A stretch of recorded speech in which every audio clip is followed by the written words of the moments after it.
ഞാൻ ഇന്നുമെത്തി. മാമാങ്കം പലകുറി കൊണ്ടാടി നിലയുടെ തീരങ്ങൾ നാവായിൽ. ആഹാ, നല്ല പാട്ടാണല്ലോ. അമ്മുക്കുട്ടി ഇന്ന് നല്ല സന്തോഷത്തിലാണ്. കഴിഞ്ഞ ദിവസം നമ്മൾ പുഴയെക്കുറിച്ച് പറഞ്ഞപ്പോൾ നിളയെക്കുറിച്ചും പറഞ്ഞിരുന്നു. നിളയെ അറിയാമോ അമ്മുക്കുട്ടിക്ക്? അറിയാം, ഭാരതപ്പുഴയല്ലേ. നിളയുടെ കഥാകാരനെ അറിയാമോ അമ്മുക്കുട്ടിക്ക്? അറിയാമല്ലോ, വിഷുക്കണി അദ്ദേഹത്തിന്റെ അനുഭവമല്ലേ. ആ അതെ, മലയാളിയുടെ സ്വന്തം MT വാസുദേവൻ നായർ. അദ്ദേഹത്തിൻ്റെ മഴ പെയ്യണ പെയ്യല് എന്നൊരു മഴയനുഭവമുണ്ട്. വായിക്കേണ്ടത് തന്നെയാണ് കേട്ടോ. നമുക്ക് ആ ലേഖനത്തിലെ ഒരു ഭാഗം ഒന്ന് വായിച്ചു കേട്ടാലോ, അല്ലേ അമ്മുക്കുട്ടി? MT വാസുദേവൻ നായരുടെ മഴ പെയ്യുന്ന പെയ്യില് എന്ന കഥയിലെ കുറച്ച് ഭാഗമാണ് ഞാൻ ഇന്നിവിടെ വായിക്കാൻ പോകുന്നത്. കാലവർഷം അങ്ങനെ മറ്റൊരു ദിവസം പൊടുന്നനെ ആരംഭിക്കുമ്പോൾ ഞാറ്റുവേലയുടെ പകർച്ചകളെപ്പറ്റി കുട്ടമ്മാവൻ കണക്ക് കൂട്ടും. അടച്ചു പിടിച്ചു പെയ്യാൻ തുടങ്ങിയാൽ ഉണങ്ങാത്ത ഉടുപ്പുകൾ പ്രശ്നമാണെങ്കിൽ കാലവർഷത്തെ ഒരു ഉത്സവകാലം പോലെ ഞാൻ കാത്തിരിക്കും. മഴയ്ക്ക് പല സ്വരങ്ങളുണ്ട്, താളക്രമങ്ങളുണ്ട്. വാഴത്തോട്ടത്തിൽ പെയ്യുന്ന മഴയുടെ സ്വരം കുന്നിൻ ചരിവിൽ നിന്നും വ്യത്യസ്തമാണ്. രാത്രിയിൽ പടിക്കലെ വയലിൽ നിന്നും തവളകളുടെ കരച്ചിലും തോട്ടത്തിൽ നിന്നും ചീവീടുകളുടെ ശബ്ദവും ചേർന്നാലേ കാലവർഷത്തിന്റെ മേളം പൂർത്തിയാവും. പടിക്കലെ കണ്ടത്തിൽ തവളകളുടെ ശബ്ദത്തിനിടയ്ക്ക് അകലെയുള്ള കുമ്മാണിക്കുളത്തിലെ പോക്കാച്ചി തവളയുടെ വേറിട്ട വട്ടം പിടിക്കലും കേൾക്കാം. ഉറങ്ങുന്നതിന് മുമ്പ് ഇരുട്ടിൽ കിടന്ന് രണ്ടു ചെവിയും വിരലിട്ടടയ്ക്കുക, പിന്നെ പതുക്കെ തുറക്കുക. അപ്പോഴാണ് പെരുമഴയുടെ മുറുക്കിക്കൊട്ടൽ ശരിക്കും രസിക്കുക. അദ്ദേഹത്തിന്റെ പടക്കമെന്ന കഥ വായിച്ചിട്ട് ഞാനും അതുപോലെ ചെയ്ത് നോക്കിയല്ലോ. ആഹാ, അമ്മുക്കുട്ടി ആള് കൊള്ളാമല്ലോ. അതെ, പഴയകാല ഗ്രാമീണ ജീവിതത്തിലേക്ക് നമ്മെ കൂട്ടിക്കൊണ്ടു പോകുന്നവയാണ് അദ്ദേഹത്തിൻ്റെ മിക്ക കൃതികളും. അക്കാലത്തെ ജീവിതം പ്രകൃതിയോട് വളരെ ഇണങ്ങിയ രീതിയിലായിരുന്നുവെന്ന് അദ്ദേഹത്തിൻ്റെ മിക്ക കൃതികളിൽ നിന്നും നമുക്ക് മനസ്സിലാക്കാൻ സാധിക്കും. നാട്ടുനന്മയുടെ കഥാകാരനാണ് MT എന്ന് പറയാം. ശരിയാണ്. പഴയ കാലത്തെ വീട്ടുവൈദ്യത്തെക്കുറിച്ചൊക്കെ അദ്ദേഹം എത്ര ഹൃദ്യമായിട്ടാണ് പറയുന്നത്. അതെ അതെ, നമ്മുടെ കുട്ടിക്കാലത്തും എന്തെല്ലാം പച്ചമരുന്നുകൾ നമ്മൾ പ്രയോഗിച്ചിട്ടുണ്ട്. ഓടി മറിഞ്ഞ് വീണ് മുട്ട് പൊട്ടുമ്പോഴൊക്കെ വീട്ടിലറിയാതെ ഇമാതിരി എന്തോരം പ്രയോഗങ്ങളാണ് നമ്മൾ നടത്തിയിട്ടുള്ളത്. കൂട്ടുകാരെ, നിങ്ങളിൽ പലരുടെയും അച്ഛനമ്മമാരോ മുത്തശ്ശിമാരോ ഇത്തരം മരുന്നുകളെക്കുറിച്ച് പറഞ്ഞിട്ടുണ്ടാകുമല്ലോ. അതെ, എന്തൊക്കെ തരം നാട്ടറിവുകളാണ് നമ്മുടെ പൂർവികർക്കുണ്ടായിരുന്നത്. എന്തിനും ഏതിനും ആശുപത്രിയിലേക്ക് പോകുന്ന സംസ്കാരമാണ് ഇന്നുള്ളത്, അല്ലേ? അത്തരം അറിവുകൾ നേടുകയും സംരക്ഷിക്കുകയും ചെയ്യേണ്ടത് നാടിൻ്റെ ആവശ്യമാണ്. നിളയുടെ കഥാകാരനെ കുറിച്ച് പറഞ്ഞു പറഞ്ഞ് നമ്മളിപ്പോൾ സംസ്കാരത്തിന്റെ മഹത്വത്തിലെത്തി, അല്ലേ ടീച്ചർ? അതെ അതെ അതെ. പുഴയെക്കുറിച്ച് പറയൂന്നേ. ഓ ശരി ശരി. നിളയെക്കുറിച്ച് പറയുമ്പോൾ മാമാങ്കത്തെക്കുറിച്ച് പറയാതിരിക്കാനാവില്ലല്ലോ. അതെ, 12 വർഷത്തിലൊരിക്കൽ നടന്നുകൊണ്ടിരുന്ന നദീതീര ഉത്സവമായിരുന്നു മാമാങ്കം. മാമാങ്കത്തിന്റെ രക്ഷാധികാരിയാവുക എന്നത് വലിയൊരു പദവി തന്നെയായിരുന്നു. തീർച്ചയായും. അതിനാണല്ലോ വള്ളുവക്കോനാതിരിയും സാമൂതിരിയും തമ്മിലുണ്ടായ വഴക്കുകളും യുദ്ധങ്ങളും ഒക്കെ.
പോരിൻ പഴങ്കഥ പാട്ടുപാടി പേരാറലകൾ കളിക്കും നാട്ടിൽ.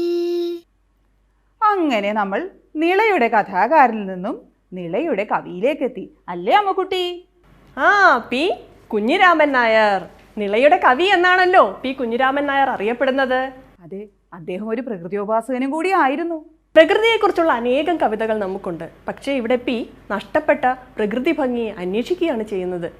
നമുക്ക് ധാരാളം കൃതികളുണ്ട് പ്രകൃതി ഭംഗി വർണ്ണിക്കുന്നത്. നമുക്ക് അത്തരത്തിലൊരു കവിത കേട്ടു നോക്കിയാലോ? പൂർവതിങ്മുഖത്തിങ്കൽ സിന്ദൂരപൂരം പൂശിപ്പൂവിനെ ചിരിപ്പിച്ചു വന്നിട്ടും പുലരിയും മുല്ലമൊട്ടുകൾ വാരി വാനിങ്കൽ വിതറിക്കൊണ്ടുല്ലാസഭരിതയായണയും സന്ധ്യാശ്രീയും വാനിലുല്ലസിച്ചിടും വാർമതിയൊഴുക്കുന്ന പൂനിലാവിങ്കൽ കുളിച്ചെത്തിടും രജനിയും എന്തിനീ പ്രകൃതിയിൽ സൗന്ദര്യമയമായുള്ളെന്തും ഹാ ജീവിതത്തെ മധുരിപ്പിച്ചിടുന്നു.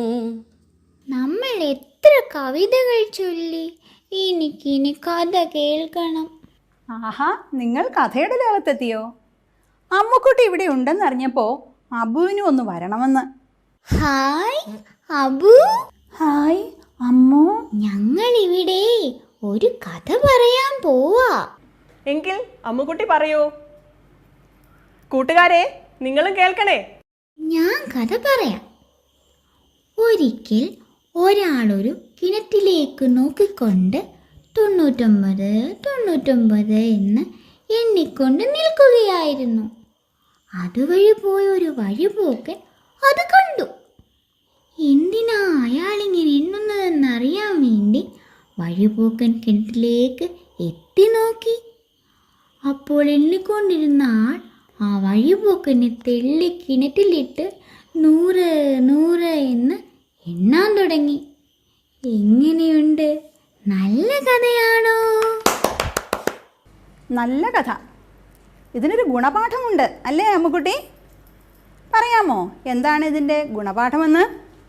എനിക്കറിയാമല്ലോ, ഞാൻ പറയാം. അനാവശ്യമായി മറ്റുള്ളവരുടെ കാര്യത്തിൽ ഇടപെടരുത്. ശരിയാബൂ. ഇതുപോലെ മിക്ക നാടോടി കഥകളിലും ഗുണപാഠങ്ങളൊക്കെ അടങ്ങിയിട്ടുണ്ട് കേട്ടോ. ഈ നാടോടിക്കഥകളൊക്കെ ആരാ എഴുതിയത്? അതോ, ആരെഴുതിയെന്ന് ഒരു നിശ്ചയവുമില്ല. ആരായാലും മനുഷ്യനെ നന്മയിലേക്ക് നയിക്കാനുള്ളതാണ് ഈ നാടോടിക്കഥകളെല്ലാം തന്നെ. നാടോടിക്കഥകൾ തന്നെ അനേക വിഭാഗങ്ങളുണ്ട്.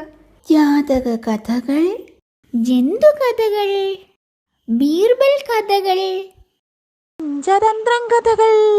അങ്ങനെ അങ്ങനെ അനേകം കഥകൾ. പഞ്ചതന്ത്രം കഥകൾ എന്ന് കേട്ടപ്പോഴാണ് കഥയുടെ മുത്തശ്ശിയായ സുമംഗല ടീച്ചറെക്കുറിച്ച് ഓർത്തത്. സുമംഗലയുടെ കഥകൾ ഞാൻ വായിച്ചിട്ടുണ്ട്. പഞ്ചതന്ത്രം കഥകളിലെ ഒരു ഭാഗം നമുക്കൊന്ന് കേട്ടാലോ? കൊറ്റിയും ഞണ്ടും. ഒരു കാട്ടുപ്രദേശത്ത് ധാരാളം ജലജീവികൾ പാർക്കുന്ന വലിയൊരു കുളമുണ്ടായിരുന്നു.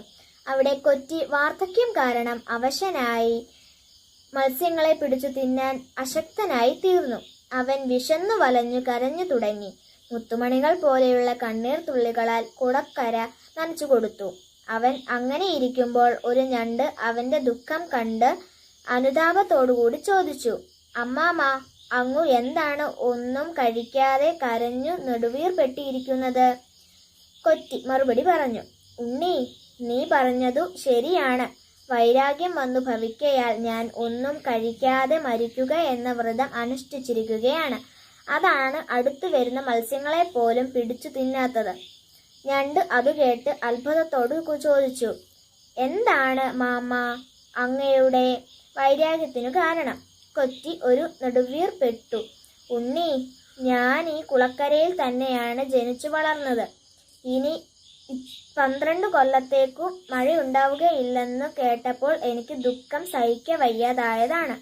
ഞണ്ടിന് ഉത്കണ്ഠയായി. 12 കൊല്ലത്തേക്കു മഴയുണ്ടാവുകയില്ലെന്ന് ആരാണ് അങ്ങയോട് പറഞ്ഞത്? കൊറ്റി പറഞ്ഞു. എൻ്റെ സ്നേഹിതനായ ഒരു ജോത്സ്യനുണ്ട്. ഇപ്പോൾ തന്നെ ഈ കുളത്തിൽ അധികം വെള്ളമില്ല. മഴ പെയ്തില്ലെങ്കിൽ ഇപ്പോൾ ഉള്ള വെള്ളം കൂടി വേഗം വറ്റും. വെള്ളം വറ്റിയാൽ എൻ്റെ ഒപ്പം കളിച്ചു വളർന്ന ജലജീവികളൊക്കെ നശിക്കുകയില്ലേ? എനിക്ക് അവരെ വേർപിരിയുന്ന കാര്യം ആലോചിക്കാൻ തന്നെ വയ്യ. അതുകൊണ്ടാണ് ഞാൻ പ്രായോപവേശവ്രതമെടുത്ത് മരിക്കുവാൻ ഉദ്ദേശിക്കുന്നത്. ചെറിയ കുളത്തിൽ നിന്ന് ജലജീവികളെ ബന്ധുക്കൾ വലിയ കുളത്തിലേക്കും കൊണ്ടുപോകുന്നുണ്ട്. മുതല, നീരാന മുതലായവർ തനിയെ പോവുകയും ചെയ്യുന്നു. ഈ കുളത്തിലെ ജലജീവികൾ ഇതൊന്നും അറിയാതെയും ആലോചനയൊന്നുമില്ലാതെയും ഇരിക്കുന്നു. അതാണ് എനിക്ക് അധികം സങ്കടം. ഞണ്ട് ഇതു കേട്ട് മറ്റുള്ള ജലജീവികളോടുകൂടി ഈ വർത്തമാനം പറഞ്ഞു. എല്ലാ ജലജീവികളും ഇതറിഞ്ഞ് ഭയപ്പെട്ടു. പിന്നെ എന്തായി? കഥയുടെ ബാക്കി ഭാഗം കണ്ടെത്തി വായിക്കണേ കൂട്ടുകാരെ. കഴിഞ്ഞ വർഷം ഞങ്ങൾ ഒരുപാട് കഥകൾ പഠിച്ചു. നമ്മൾ പഠിച്ച നാടോടി കഥകളെ കൂട്ടുകാർ ചിത്രങ്ങളും നാടകങ്ങളും ഒക്കെയാക്കി മാറ്റിയിട്ടുണ്ട്. എൻ്റെ കൂട്ടുകാർ ചെയ്തിട്ടുണ്ടല്ലോ. നല്ല രസമായിരുന്നു കാണാൻ. അമ്മുക്കുട്ടിക്ക് ഇത്രയധികം കൂട്ടുകാരോ? പിന്നെ കൊറോണ കാലം വന്നതിൽ പിന്നെ കേരളം മുഴുവൻ ഞങ്ങളുടെ കൂട്ടുകാരല്ലേ? അല്ലേ അബു? അല്ലേ അല്ലേ നിങ്ങൾ എല്ലാവരും എൻ്റെ കൂട്ടുകാരല്ലേ? ദേ ഞങ്ങളുടെ കൂട്ടുകാർ ഇവിടെയും വന്നു. മഴവില്ല് വരയ്ക്കുന്നവർ എന്ന കഥയെ നാടകമാക്കിയതിൻ്റെ ഒരു ഭാഗം കാണാം. അച്ഛനും അമ്മയും പുറത്തു പോയിരിക്കുകയാണ്. എന്റെ മഞ്ഞ കൂട്ടുകാരനെ കാണാൻ എനിക്ക് കൊതിയാവുന്നു. വഴി തെറ്റിയെന്നാണല്ലോ തോന്നുന്നേ. മഞ്ഞക്കുന്ന് കാണുന്നില്ലല്ലോ. പക്ഷേ ഈ പച്ചപ്പ് കാണാൻ നല്ല രസമുണ്ട്. പച്ചക്കുന്നുകൾ, പച്ചമരങ്ങൾ, പച്ചച്ചെടികൾ. രണ്ടൊരു പച്ചമോയിൽ ഓടിപ്പോകുന്നു. അയ്യോ, ഈ പച്ചക്കുട്ടി കുളത്തിലാണല്ലോ. എന്റെ കൈ പിടിക്കേ. ഓ, എന്റെ നീല കൈ ആയതുകൊണ്ടാണ് നിനക്ക് പിടിക്കാൻ ഇത്ര മടി. ഈ തണ്ടിൽ പിടിച്ച് കയറിക്കോളൂ.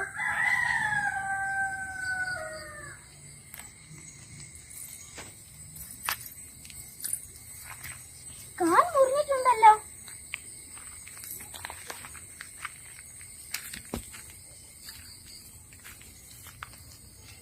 വേദന എടുക്കുന്നുണ്ടോ?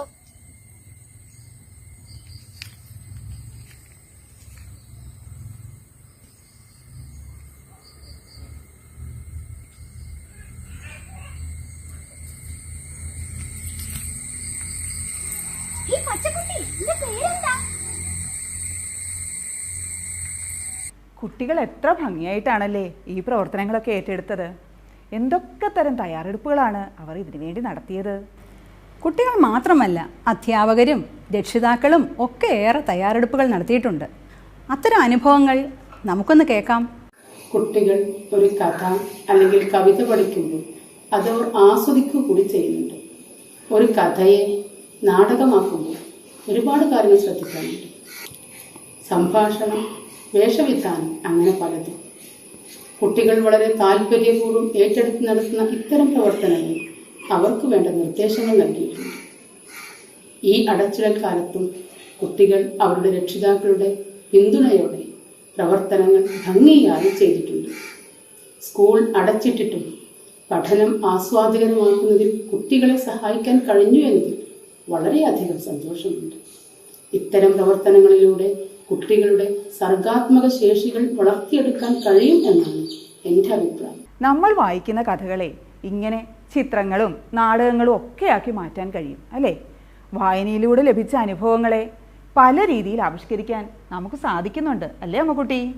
തൻ്റെ ആദ്യ വായനയുടെ അനുഭവം ഗുരു നിത്യചൈതന്യയതി പറഞ്ഞിട്ടുണ്ട്. യതിയുടെ ആ അനുഭവം ഒരു കൂട്ടുകാരൻ വായിക്കുന്നത് നമുക്കൊന്ന് കേട്ടാലോ? രസക്കൊടുക്ക. എനിക്ക് 4 വയസ്സ് കാണും. പെട്ടെന്നൊരു വാസന. എവിടെ നിന്നാണ് ഈ വാസന വരുന്നത്? അച്ഛൻ അലമാര തുറന്നതാണ്. എന്താണ് അലമാരയിൽ? അലമാരയുടെ തുറന്നു മലർത്തി വെച്ചിരിക്കുന്ന കഥകൾ, ചിത്രങ്ങൾ ഒട്ടിച്ചിരിക്കുന്നു. ഞാൻ നോക്കി നിന്നു. ചിത്രങ്ങൾ മാത്രമല്ല, അലമാരയുടെ അറകളിലെല്ലാം എന്തോ അടുക്കി വച്ചിരിക്കുന്നു. മുകളിലത്തെ അറയിൽ എന്തോ ഒന്ന് ഞാന്നു കിടക്കുന്നു. കാണാൻ എന്തൊരു ഭംഗി! അതെന്താണ് അച്ഛാ? ജിജ്ഞാസ അടയ്ക്കാൻ വയ്യാതെ ഞാൻ ചോദിച്ചു. രസക്കുടുക്കയാണ് മോനെ, അച്ഛൻ പറഞ്ഞു. രസക്കുടുക്ക? അതെന്ത് കുടുക്കയാണ്? അച്ഛൻ അടുക്കി വെച്ചിരിക്കുന്ന സാധനങ്ങളിലൊന്ന് കയ്യിലെടുത്ത് തിരിച്ചും മറിച്ചും നോക്കി. എനിക്കൊന്നും മനസ്സിലാകുന്നില്ല. ആകപ്പാടെ രസം. പിന്നെ അതൊരു പതിവാക്കി. അച്ഛൻ അലമാര തുറക്കുന്നത് കണ്ടാൽ ഞാൻ ഓടിയെത്തും. അതിൽ നിന്നും ഒരു സാധനം എടുത്ത് അച്ഛൻ എൻ്റെ കയ്യിൽ തന്നു. അത് പുസ്തകമാണെന്ന് പറഞ്ഞു. പുസ്തകം, നല്ല ചിത്രമുള്ള കവർ, ഉള്ളിൽ ചിത്രമുള്ള കടലാസുകൾ. അച്ഛൻ അടുത്ത് കിടന്ന കട്ടിലിൽ എന്നെ ഇരുത്തി. അച്ഛനും അടുത്തിരുന്നു. പുസ്തകം എന്ന അത്ഭുത പ്രപഞ്ചത്തിലേക്ക് ആദ്യമായി എൻ്റെ ശ്രദ്ധയെ ആകർഷിച്ചു. അതൊരു പുസ്തകമാണത്രേ. പുസ്തകം, കഥ, ചിത്രം, നിറം എന്നീ 4 അത്ഭുതങ്ങൾ ഞാൻ ഒന്നിച്ച് ഗ്രഹിക്കുന്ന ദിവസമായിരുന്നു അത്. യതിയുടെ ആദ്യ വായനാനുഭവമായ രസക്കുടുക്ക എന്ത് രസമാ അല്ലേ? എങ്ങനെയാണ് വായിക്കേണ്ടത് എന്ന് നമ്മളെ പഠിപ്പിച്ച കവിയെ ഓർമ്മയില്ലേ അമ്മുക്കുട്ടി? പിന്നെ കുഞ്ഞുണ്ണി മാഷ്. എങ്കിൽ പറയൂ, കുഞ്ഞുണ്ണി മാഷ് വായനയെക്കുറിച്ച് പറഞ്ഞത് എന്താണെന്ന്. വായിച്ചാലും വളരും, വായിച്ചില്ലെങ്കിലും വളരും. വായിച്ചാൽ വിളയും, വായിച്ചില്ലെങ്കിൽ വളയും. വേണ്ട മട്ടിൽ വായിക്കുക, പഴിക്കാതെ വായിക്കുക, പിഴിക്കാതെ വായിക്കുക, പൊഴിയാതെ വായിക്കുക, മിഴിവോടെ വായിക്കുക. മിടുക്കി. അമ്മുക്കുട്ടി പറയുന്നത് കൂട്ടുകാരും കേട്ടല്ലോ. വായനാ ദിനത്തിൽ നമുക്കൊരു പ്രതിജ്ഞ എടുക്കണം. വായനയാണ് ലഹരി എന്ന പ്രതിജ്ഞ. വായനാ ദിനത്തെക്കുറിച്ച് പറഞ്ഞപ്പോഴാണ് PN പണിക്കരെക്കുറിച്ച് ഓർത്തത്. അതെ, നമ്മൾ മലയാളികളെ വായിക്കാൻ പഠിപ്പിച്ച ശ്രീ PN പണിക്കർ. മലയാളികളെ അക്ഷരങ്ങളുടെയും വായനയുടെയും ലോകത്തേക്ക് കൈപിടിച്ചുയർത്തിയ ആളാണ് PN പണിക്കർ. കഴിഞ്ഞ വായനാവാരത്തിൽ ഞാൻ വായിച്ച ഒരു കഥ എനിക്ക് ഓർമ്മ വന്നു. കേൾക്കട്ടെ കേൾക്കട്ടെ, ഒരു കഥ കൂടി കേൾക്കാമല്ലോ. കൂട്ടുകാരെ, ഞാനൊരു കഥ പറയാം. പണ്ട് ഗുരുകുല വിദ്യാഭ്യാസമായിരുന്നല്ലോ. വിദ്യാഭ്യാസം പൂർത്തിയായപ്പോൾ വിദ്യാർത്ഥികൾ ഗുരുദക്ഷിണയുമായി ഗുരുവിൻ്റെ അടുത്ത് ചെന്നു. ഗുരു ദക്ഷിണ സ്വീകരിച്ച ശേഷം 4 പേരെ വിളിച്ച് 4 പ്രതിമകൾ കൊണ്ടുവരാൻ പറഞ്ഞു. ഇരുമ്പിൻ്റെയും തുണിയുടെയും കളിമണ്ണിൻ്റെയും പഞ്ചസാരയുടെയും. എന്നിട്ട് 4 പാത്രങ്ങളിൽ വെള്ളവും. 4 പ്രതിമകളും 4 പാത്രങ്ങളിലെ വെള്ളത്തിൽ മുക്കിവെച്ചു. പിന്നീട് ഒരാളോട് ഇരുമ്പിൻ്റെ പ്രതിമ എടുക്കാൻ പറഞ്ഞു. പ്രതിമയ്ക്ക് എന്ത് സംഭവിച്ചു? ഒന്നും സംഭവിച്ചില്ല. തുണിയുടെ പ്രതിമ എടുത്തപ്പോഴോ പ്രതിമ വെള്ളം കുടിച്ചു വീർത്തു. കളിമണ്ണിൻ്റെ പ്രതിമ എടുക്കാൻ ചെന്നപ്പോൾ പ്രതിമയില്ല, കലക്കവെള്ളം മാത്രം. പഞ്ചസാര പ്രതിമയ്ക്കും അതേ ഗതി, പക്ഷേ വെള്ളത്തിന് നല്ല മധുരം. ഗുരു ചോദിച്ചു, ഇതിൽ നിന്നും എന്തു മനസ്സിലായി? ശിഷ്യന്മാർ കണ്ണുമിഴിച്ചു. ഗുരു പറഞ്ഞു, നിങ്ങളാണ് പ്രതിമകൾ, വെള്ളം സമൂഹവും. ഇരുമ്പ് പ്രതിമയെപ്പോലെ ഇറങ്ങിയാൽ നിങ്ങൾക്കും സമൂഹത്തിനും ഒരു പ്രയോജനവുമില്ല, ഒരു നിർഗുണ പരബ്രഹ്മം. തുണിയാണെങ്കിലോ സമൂഹത്തിൽ നിന്നും സകലതും അടിച്ചു മാറ്റി വീർക്കും, സ്വാർത്ഥമതി. ഇനി കളിമണ്ണാണെങ്കിൽ ആളിനെ കാണില്ല, പക്ഷേ സമൂഹം ദുഷിപ്പിക്കും. പഞ്ചസാര പ്രതിമയോ ആളിനെ കാണില്ല, പക്ഷേ അതിൻ്റെ പ്രഭാവം സമൂഹത്തിന് മധുരം നുകരുന്നത് പോലെയുള്ള അനുഭവം നൽകും. നിങ്ങൾക്കിതിൽ ആരാകണമെങ്കിലും ആകാം. ആരാവണമെന്ന് നിങ്ങൾ തന്നെ പറയൂ. എങ്കിൽ ചോദിക്കട്ടെ, ഈ കഥയിൽ നിന്നൊരു ചോദ്യം. ഈ കഥയിൽ നിങ്ങൾക്ക് ഏത് പ്രതിമയാകാനാണ് ഇഷ്ടം? കരിങ്കൽ പ്രതിമയാകാനാണോ അതോ മൺപ്രതിമയാകാനാണോ? ഞാൻ പഞ്ചസാര പ്രതിമയാ. ഞാനും പഞ്ചസാര പ്രതിമയാ. അപ്പോൾ നന്മകൾ നമുക്ക് തിരിച്ചറിയാൻ കഴിയുന്നുണ്ട് അല്ലേ? വായനയിലൂടെ നന്മയെ കണ്ടെത്താൻ നമുക്ക് കഴിയണം, അതാണ് പ്രധാനം. നന്മ നമ്മുടെ സമൂഹത്തിലേക്കും വരക്കണം. സമൂഹത്തോടും സഹജീവികളോടും സ്നേഹമുള്ളവരാകാൻ നിങ്ങൾക്ക് കഴിയണം. ഇനി വരുന്ന നാളുകൾ സ്നേഹത്തിൻ്റെയും നന്മയുടെയും വെളിച്ചം പരത്തുന്ന ധാരാളം പാഠങ്ങൾ നിങ്ങളെ കാത്തിരിക്കുന്നുണ്ട്. കഥകളും കവിതകളും ലേഖനങ്ങളും ഒക്കെയായി കൂട്ടുകാർക്കിനി ഗംഭീര സദ്യയാണ്. അതെ അതെ, ഇതൊരു യാത്രയാണ് കേട്ടോ. എങ്ങനെയുള്ള യാത്ര? വായനയിലൂടെ, എഴുത്തിലൂടെ, അനുഭവങ്ങളിലൂടെയുള്ള യാത്ര. ഭാഷയുടെ മധുരം നുണഞ്ഞ് നമുക്ക് ഒന്നിച്ച് യാത്ര ചെയ്യാം. നമ്മുടെ ഭാഷയെക്കുറിച്ച് ഞാനൊരു പാട്ട് പാടട്ടെ ടീച്ചർ? ഓ, അതിനെന്താ, പാടിക്കോളൂ. ഞാനും കൂടി പാടട്ടെ ടീച്ചർ? പിന്നെന്താ, എന്നാ നമുക്ക് എല്ലാവർക്കും കൂടി അങ്ങ് പാടിയാലോ? നമുക്ക് രഞ്ജന ടീച്ചറിനെ കൂടി വിളിക്കാം. വരൂ ടീച്ചർ. ഞാൻ എത്തി. അപ്പൊ നമുക്ക് പാട്ട് പാടാം. അക്ഷരമാല ധരിക്കൂ, അറിവിന്നക്ഷയനിധികളെടുക്കൂ, വിശ്വം മുഴുവൻ തെളിഞ്ഞു കാണും വിളക്കു തെളിക്കു മനസ്സിൽ, വിളക്കു തെളിക്കു മനസ്സിൽ.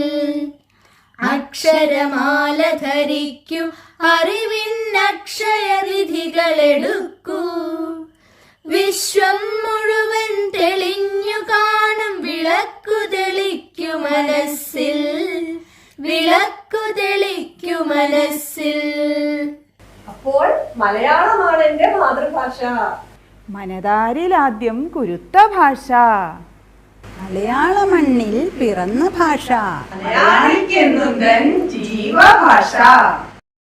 കൂട്ടുകാരെ, ഒത്തിരി മധുരമുള്ള വിഭവങ്ങളുമായി നമുക്ക് മലയാളത്തിലൂടെ യാത്ര ചെയ്യാം. കഥയുണ്ട്, കവിതയുണ്ട്, ലേഖനമുണ്ട്. വായിച്ചും കേട്ടും എഴുതിയും നമുക്കൊന്നിച്ചു മുന്നേറാം. പുതിയ ക്ലാസ്സിൽ മലയാള ഭാഷയുടെയും സാഹിത്യത്തിന്റെയും നല്ല അനുഭവങ്ങൾ നമ്മളെ കാത്തിരിക്കുന്നുണ്ട്.